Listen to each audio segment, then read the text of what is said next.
Welcome to our channel. Today we how to update your Apple Home Hub firmware through iCloud backups, complete guide step by step clearly. To update your Apple Home Hub firmware through iCloud backups, ensure your device is connected to a stable Wi-Fi network.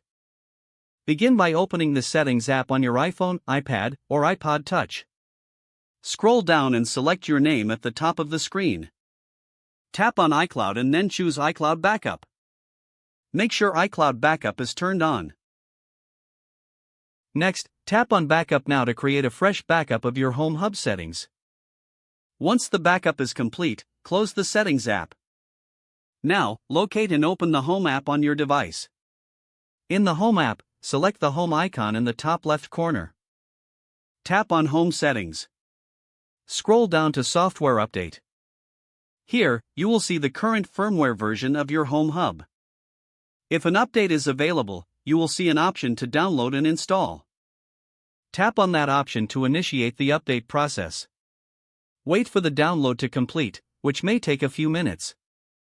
After the download, the installation will automatically commence.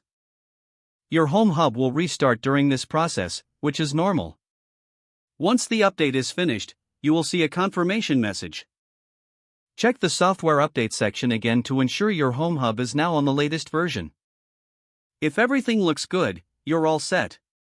In case of any issues, consider restarting your device and trying the update process again.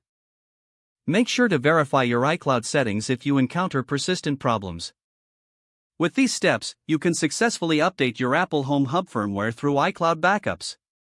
If the page does not load, refresh the browser or try again in a private or incognito window.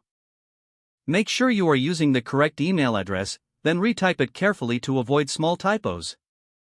If your password is not accepted, use the reset option and create a new strong password you can remember.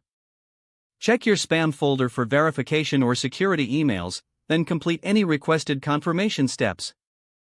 Enable two-factor authentication if available to improve account security and reduce unauthorized access risk. Don't forget to like this video and subscribe to our channel for more step-by-step tech guides.